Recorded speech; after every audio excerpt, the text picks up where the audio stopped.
differently than I did, and attended to some domestic touches I'd never notice. Smoothing the bottom creases from the sofa cushions at night, for example, and moving the newly bought provisions to the back of the fridge so we didn't end up with 3 circulating tubs of half-eaten Lurpak. Yet somewhere along the line, Tim had resigned domestic administration to me. And somewhere along the line, barely noticing it, I had accepted that this was the natural order of things. I was the one with whom the domestic buck stopped, however many bottles Tim sterilised or milk stains he sponged. It was during a bleak night of insomnia, brought on by 6 months of shifting night feeds, that I discovered an essay written by Judy Brady for Gloria Steinem's Ms. magazine in 1971. Titled I Want a Wife, it spoke poetically of the invisible role women, wives, mothers perform in the smooth running of family lives.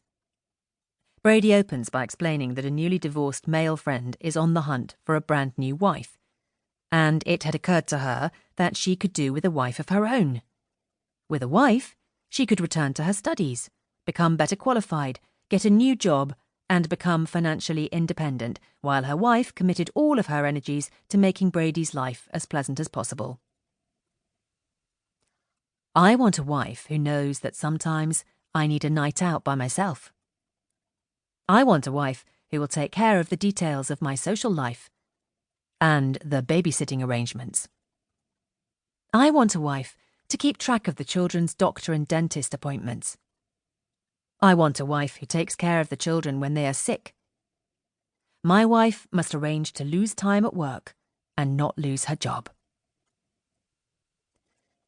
This 47-year-old essay, it struck me, had barely aged.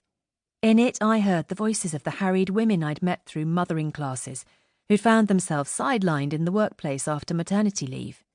Friends who'd been forced into freelance work to keep up with their children's school's growing demands for attending concerts and fundraisers, and, in the words of a North London single mum acquaintance, knocking up fucking Victoria sponges with a day's notice.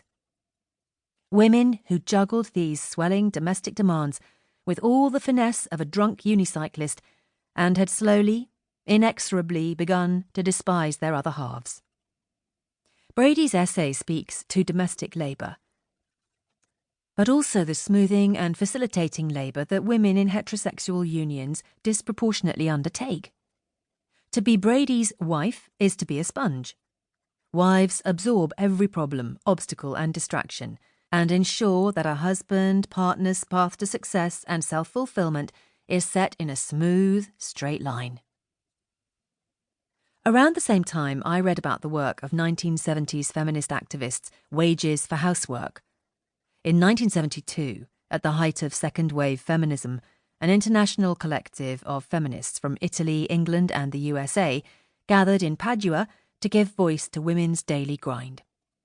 The campaign that came out of that conference positioned housework as an issue of capitalist abuse. It was capitalism, they argued, that most profited from women's unpaid labour, on their backs, on their knees, in the patriarchal home.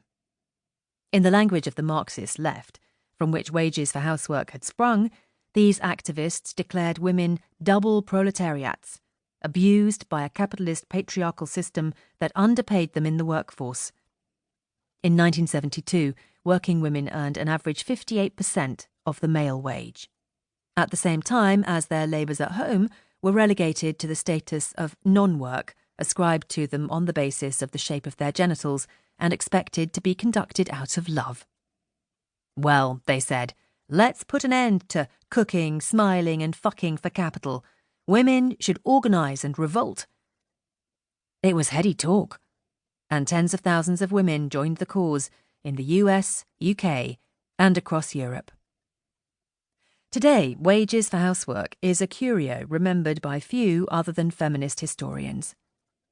By the 1980s, the postmodernist turn refocused attentions in popular and academic feminism, on gender as a social construction, on popular cultural representations of women, and, vitally, on white feminism's erasure of the lived experiences of women of colour and the way in which oppressions through race, class and gender inform each other.